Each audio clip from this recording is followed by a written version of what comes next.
In the grand design of the Emperor's vision, the Dark Angels existed as both a pillar on the foundation and as a blade in the night. They were consummately reliable and used as the blueprint for all other Space Marine legions. In fact, the specializations that became the identities of later legions were practiced and perfected by the first legion first. They mastered siege warfare before the Imperial Fist ever built a fortress, and they found all the nuances of mounted combat before the White Scars could even walk. And of course, they did most of this under the direct command of the Emperor and his custodies, which is another reason why they became such advanced masters of war. Eventually, after entire campaigns and xenocides that wouldn't even make their way into the Imperial records, the Dark Angels were redirected as other legions moved to the front lines. Their new task would be something different than any other legion, a task that their master level training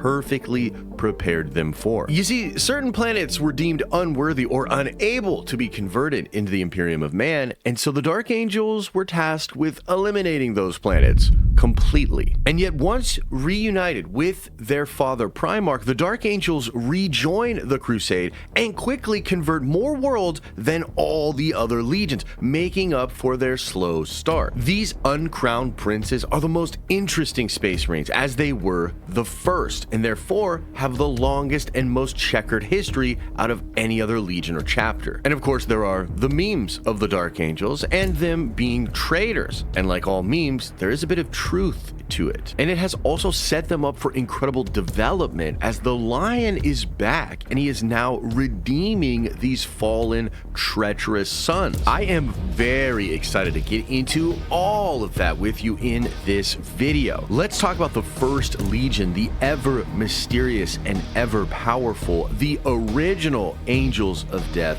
the uncrowned princes, the Dark Angels.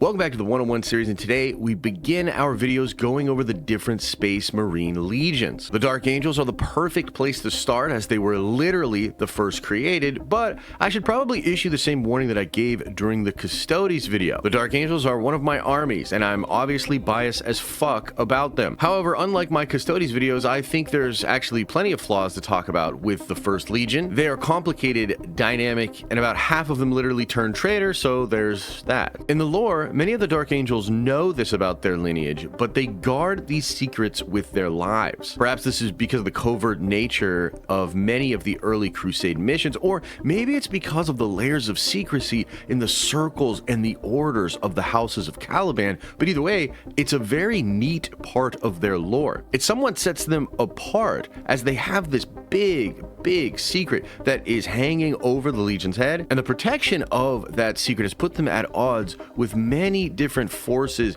in this current setting of Warhammer 40K, including the Inquisition. First Legion traitors from the Horus heresy are still around in the current time period, and this is due to warp shenanigans. When Caliban was destroyed by the warp storms, spoiler alert for that, but we will get into it and flesh it out for you in this video. But after that happened, many of those Marines get sucked into the warp and then spat back out at a different time. So you have a bunch of traitorous firstborn Marines from all the way back during the Horus heresy, and they'll just randomly pop back up in the current timeline. And the current Dark Angels that are loyal will literally abandon their allies and leave battlefields in the middle of combat in order to go track down these fallen brothers. They do this primarily to hide the fact of their treachery in that civil war from back in the day, as they don't want it to be used against the chapter. But obviously, this doesn't give them a very good reputation, because the Dark Angels won't even explain why they are leaving. They just leave. They don't trust other Space Marines, they don't trust the Custodes, and to be honest with you, they barely trust each other. Yet, this makes their current lore so cool because of the return of their Primarch to the setting and how he is putting the chapter back together. The Lion has truly changed, and he is actually gathering up the fallen Dark Angels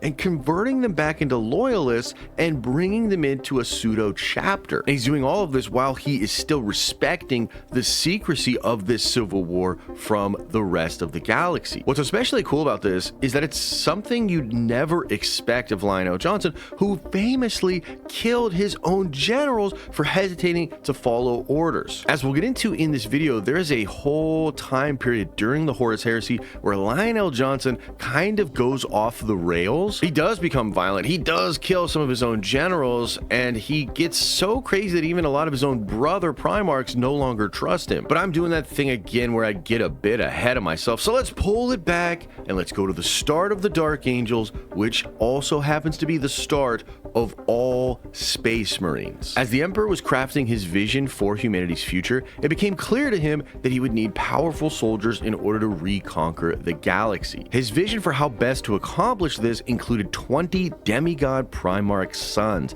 and millions of lower tier versions of those Primarchs called Space Marines. Of course, the Emperor started by creating the perfect bodyguards that would protect him from all his other creations, but we're not going to turn this into another Custodes video. Now, most of you know that the Thunder Warriors were created before the Space Marines, and they were a less stable version of Super Soldier, but it's important to look at how the recruitment of the Thunder Warriors is different than the recruitment for the Space Marines. For the Thunder Warriors, the Emperor would recruit the most brutal and savage warlords from Terra. However, at the very same time, the Emperor was recruiting actual heroes and accomplished soldiers for his first Space Marines. He looked for something other than brute strength and fortitude for his Marines. He looked for honor and loyalty. At this time, the Primarch project had already been completed, but they were also scattered across the galaxy. But the Emperor still had the genetic material of these Primarch demigods, and he used that material to create these first Space Marines. And so these heroes and these loyal noblemen were brought into this process, and using that genetic material were turned into the first Dark Angels. Now, at the time, they weren't called the Dark Angels, but instead adopted the name of the Emperor's Angels of Death. They began to identify with the iconography of the symbols of death as their identity was forged in battles on Terra and Luna and Mars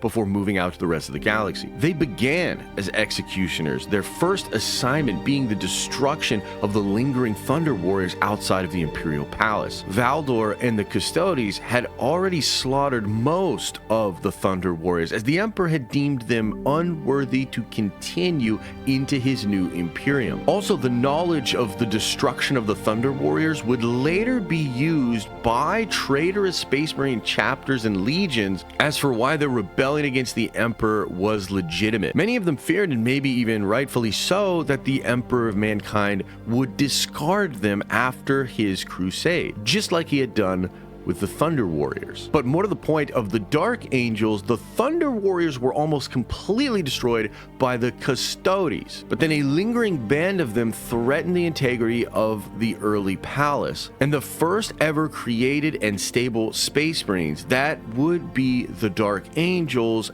ended what was left of the Thunder Warriors. The Valdor novel describes this encounter, and Constantine himself notes how these first Space Marines were stiff and inefficient, but fought well as a unit. They watched each other's back and worked in unison to multiply their destructive capabilities. Valdor saw their potential and even wanted to lead the legions himself. This was partially because he never trusted the Primarchs, as they had something of the warp inside them, and then especially after they were scattered across the galaxy, Valdor thought of those beings as corrupted. The Captain General did not see that same corruption in these early Space Marines, despite sharing genetic godlike lineage with them. This is likely because Valdor himself had served beside some of these heroes when they were mortal soldiers taking over Terra. And these first Space Marines, these first Dark Angels, would be taught directly by the Custodes, which is another reason that they have such vast knowledge in all forms of combat. I feel like it's important to linger on this fact so that we can truly appreciate how this time period separates the Dark Angels from all of their brothers. Some of the early Dark Angels were nobles or heroes that had witnessed the Emperor reveal himself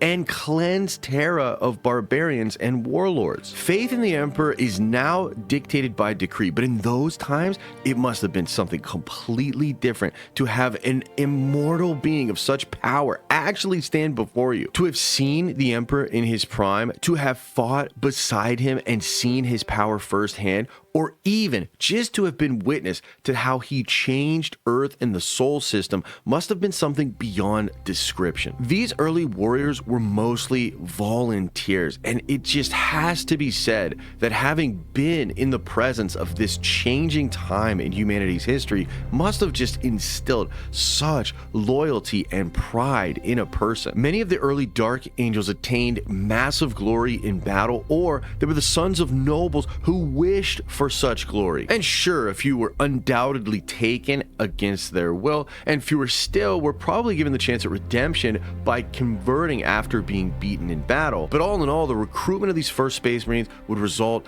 in a group of warriors that would relentlessly pursue the Emperor's wishes in a proud way. They were the part of something grand, becoming godlike and powerful by the designs of the master of mankind. That is the kind of start that forges a strong identity and the mindset of superiority. And this all gets amplified because of how the Emperor trusted the Dark Angels with secrets that he kept from the rest of the Empire. I mean, he even gave them access to forbidden technology like the Men of Iron and viruses that could wipe out all life on planets. They fought and learned and grew their ranks as they conquered for centuries, finally leading to the famous Rangdan Xenocides, which were 3 massive campaigns against an unknown alien species. All we know for certain is that the losses there were catastrophic, with some records indicating that a loss of 80% of the Dark Angel Marines at the time happened. That war and many others would not be counted as the conquered worlds for the Great Crusade. The Dark Angels would never speak of these wars or these losses, and the rest of the Imperium would never be told about them. I'm reminded of a quote from Lionel Johnson. "The measure of true glory is not to give battle in the bright noon of war, surrounded by brave comrades upon a field of victory, but to valiantly fight on alone, in darkness, with no hope of aid or even remembrance, and to spit defiance in midnight's eye." That's a badass quote, man, and it seems that this idea embodies the Dark Angels. It's a part of them from the start, even before they meet their Gene Father. They took pride in being good soldiers, in being what the Emperor needed them to be. However, to go with this pride came a bit of bitterness. As the other legions spread across the galaxy, the Dark Angels became resentful of them. This is noted in a very interesting way in the Lion Son of the Forest novel, when we get thoughts of a Dark Angel who had been there from the very start, Terran born and all. He speaks to expecting more respect from his brother legions and explains that the entire legion's pride and identity took a big hit as the other legions began conquering more and more worlds than them. He thought it would be obvious to the other legions that the Dark Angels had sacrificed much and fought entire wars in the shadow, and he'd expected that the brother legions would hold that first legion in high esteem, and yet that did not happen, and they seemed to be pushed to the side. There were even moments when the first legion thought they might dwindle out completely and be forgotten like so many other tools of the Emperor. They were the first to face 100-to-1 odds of death willingly for the chance to bleed for, kill for, and die for the Emperor of humanity. And yet, after so much killing and after so many of their brothers were now dead, the Imperium moved on. The other legions were expanded, reunited with their Primarchs, and moved to the front of countless war zones and Crusade targets. And because of the losses the Dark Angels were taking in their secret wars, they lost their military prowess. Their brother legions took their fresh arsenals and space marines and conquered vast legions of the galaxy for the Emperor. And in those days, the legions would recruit from the growing domains they were conquering, which is why Ultramar is over 500 worlds strong to this day. The Dark Angels were at a low point, a point which saw them flirt with a future of fading into the history of the Imperium, likely to eventually be forgotten altogether. That would all end when the Lion was put in charge of his sons. I've got a lot to say about Caliban and Luther and the knightly orders that would go on to shape the Lion and his legion, but the most important thing to recognize about the Lion in order to understand the Dark Angels is that he gave his sons back what they had lost. And his reunion with the Dark Angels relit the sparks of their prideful hearts, and they went on to reclaim the top position among all other legions. They went from quietly destroying the Emperor's enemies in the shadow of secrecy to conquering so many worlds that they quickly took the lead in the front of all other legions. Their tactics and efficiencies, all under the leadership of their Primarch, became legend. The Lion gained renown and reputation among his brothers as they would often lay witness to his talents and battle strategies firsthand. He would sometimes answer the call to bail them out or support their campaigns, and other times his brothers would come upon the Lion's battles not even fully understanding the tactics that were being employed. On several of these occasions, the Lion and the Dark Angels did not even stop to celebrate or commune with the other Space Marines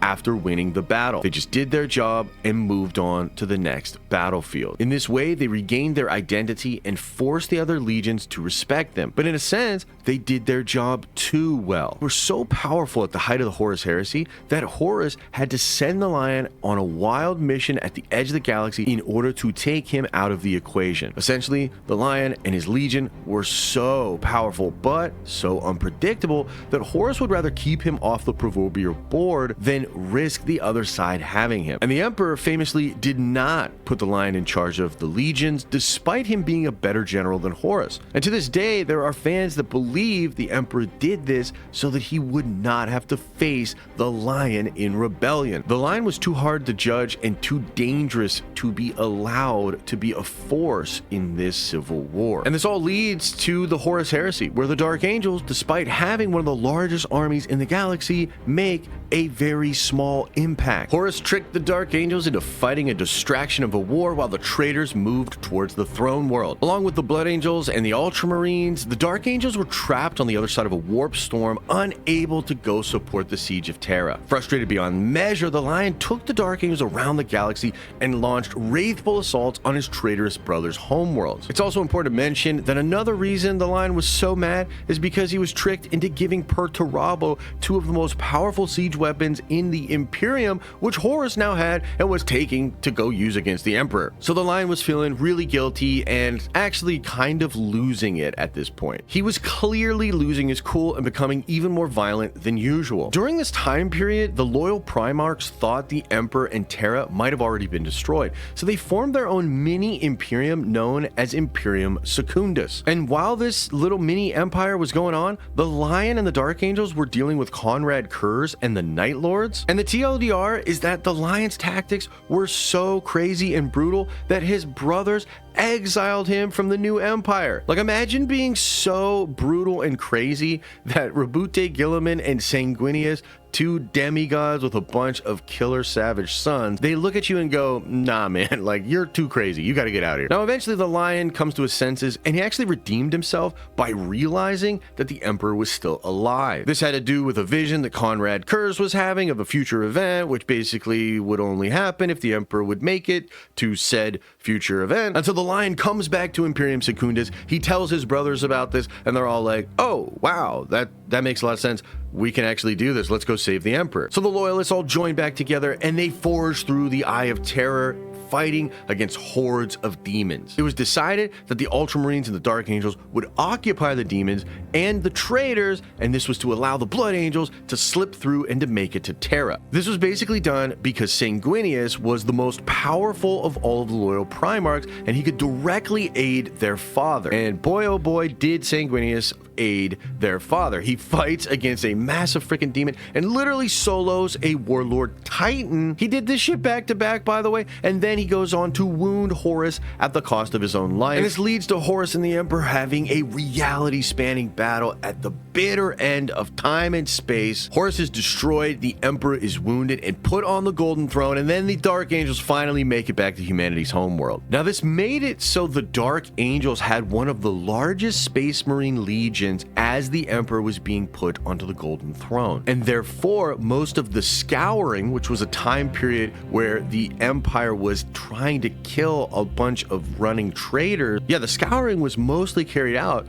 by the Dark Angels. But this is also when the Dark Angels took their biggest fall from grace, and it would be the last time the Dark Angels would have military supremacy in the setting. In the end, what would shatter the First Legion would be itself. General Luther, the adopted father of the Lion and second in command of the Dark Angels, fell to chaos. There was always warp corruption on Caliban, but after the events of the Horus heresy and the opening of the Eye of Terror, Caliban was targeted by the Ruminous powers, and therefore the Lion's adopted father Luther became corrupted. This would lead to a civil war which would end in the destruction and death of countless Space Marines, the destruction of the home world itself, and the death of the Primarch. The Lion would arrive on Caliban and be fired upon by the traitorous Dark Angels planet side that were now loyal to Luther. This erupted into a wrath which saw the Primarch fire upon Caliban, land, and then rage, cutting through his own Primarch sons in order to get to the palace. Once at the palace, the Lion and a warp-powered up Luther fought in a battle almost as epic as the Emperor versus Horus. The two wounded each other, and eventually Luther came to his senses and rejected the powers of chaos. But that caused the Chaos God to create an insane warp storm which destroyed Caliban and sucked into it thousands of Space Marines. Now, as far as the Imperium was concerned, the powers of chaos destroyed Caliban and they kill the Lion. The secret of Luther's betrayal and the traitorous Space Marine Dark Angels was hidden. And that secret is still guarded to this day by all Dark Angels. Again, these guys, if they find out that there's some fallen traitorous Dark Angels out there, they will literally abandon their post, abandon everything, and go kill them. The Dark Angels also tend to mind wipe people that discover any secrets that are even close to the truth of the Civil War and the Fallen. Many servitors have been created by curious folks that have gotten too close to these secrets. And this has gone so far as to put the Dark Angels in direct conflict with the Inquisition and different Inquisitors. This secret and many other secrets are of the utmost importance to the Dark Angels, and even their scattered and many successor chapters all actually meet in secret with the Inner Circle. And so in a sense, they are all still operating like a legion, and they do this against the wishes of Guilliman and in private. And maybe the biggest secret that the Dark Angels kept from the rest of the galaxy was that the Lion was not killed on Caliban. In fact, neither was Luther, as both warriors were recovered and housed upon a large part of the planet that was retrofitted into a giant starship. This is known as the Rock. Oh, and by the way, both of them are now missing from their stasis holding cells. Now, the Lion has returned and somehow is now able to travel into the warp and back into real space. He has aged, and though he is less physically powerful and a bit less fast, he now has these really weird new warp powers and the Emperor's shield. What's more, the Primarch of the First Legion is currently redeeming his sons, as he was reunited first with one of the old Space Marines that saw him on the Battle of Caliban. Again, a lot of the Space Marines from that period, which was 10,000 years ago, got sucked into the warp and have been being thrown out into real space in the modern time. Zabriel, the Dark Angel who first encounters the resurrected lion, was spit back about 400 years before the current timeline in Warhammer. This is a fascinating way to get Marines from over 10,000 years ago to pop up in the current setting. Just how many of these firstborn Dark Angels are out there is unknown, but it's possible that this fact alone could bolster the chapter's numbers to rival the numbers of even the current Black Templars. Now, back to the lion. Through conversations in that novel, this character learns of Luther's betrayal, and he learns that many of the Dark Angels that fought against him and the loyal Dark Angels on that battle on Caliban did not actually know what was happening. And thus, the lion offers to Zabriel redemption, and Zabriel accepts, joining the lion in his new crusade to protect what is left of the Imperium. And since coming back into the galaxy, the lion has been reunited with his chapter proper. He has met with the chapter master of the Blood Angels and learned of Guilliman's return. He has fought against Demon Primarch Angron, besting him in battle using his new powers and the Emperor's shield. And he has also witnessed Abaddon and parts of a dark plan that is now being set into motion. And so the Dark Angels, who spent 10,000 years gaining the reputation of being secretive and hostile to the point of possibly being traitors, are now being led by a resurrected and truly changed